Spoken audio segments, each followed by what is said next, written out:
ఆంధ్రప్రదేశ్ రాజకీయాల్లో ఒక hot news ఇప్పుడు చక్కర్లు కొడుతోంది. అధికారంలోకి వచ్చి కూటమి ప్రభుత్వం ఇంకా పూర్తిగా సెటిల్ అవ్వకముందే మరో కీలక పరిణామం తెరపైకొచ్చింది. మాజీ ముఖ్యమంత్రి వైఎస్ జగన్మోహన్ రెడ్డి అరెస్టు కోసం డిప్యూటీ సీఎం పవన్ కళ్యాణ్ కేంద్రంపై తీవ్రంగా ఒత్తిడి తెస్తున్నారనేది ఆ వార్త సారాంశం.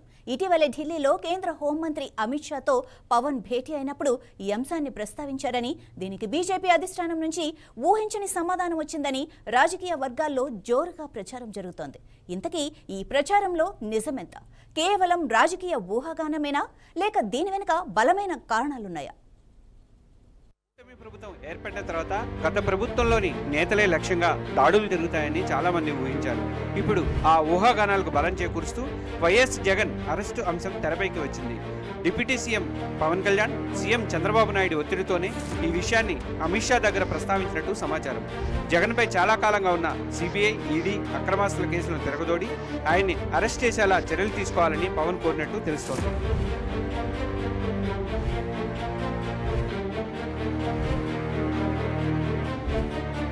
పవన్ ప్రతిపాదనకు కేంద్ర హోంమంత్రి అమిత్ షా సున్నితంగా తిరస్కరించినట్లు విశ్వసనీయ వర్గాల సమాచారం. రాజకీయాల్లో శాశ్వత మిత్రులు, శాశ్వత శత్రువులు ఉండరని, జగన్పై రాజకీయ కక్ష సాధింపు చర్యలకు బీజేపీ దూరంగా ఉంటుందని క్లారిటీ ఇచ్చినట్టు తెలుస్తోంది.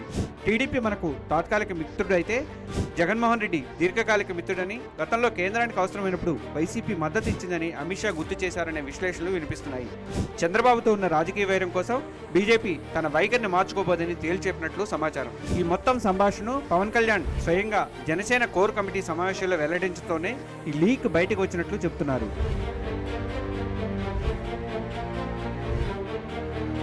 పవన్ జగన్ ఇష్యూపై రాజకీయ విశ్లేషకులు భిన్నంగా స్పందిస్తున్నారు.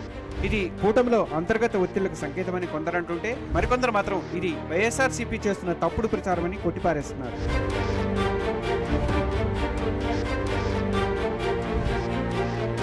మొత్తం మీద చూస్తే జగన్ అరెస్టు వ్యవహారం ఏపీ రాజకీయాల్లో ఓ కొత్త తుఫాన్కు సంకేతంగా కనిపిస్తోంది. ఓవైపు పాలపై దృష్టి పెట్టాల్సిన కొత్త ప్రభుత్వం, మరోవైపు రాజకీయ కక్ష సాధింపులకు దిగుతోందనే ఆరోపణలు. బీజేపీ అధిష్టానం మాత్రం వ్యూహాత్మకంగా వ్యవహరిస్తూ ఏపీలో అన్ని పార్టీలతోనూ సంబంధాలను కాపాడుకునే ప్రయత్నం చేస్తున్నట్టు స్పష్టమవుతుంది. అయితే ఈ ప్రచారంలో నిజానిజాలు తేలాల్సి ఉంది.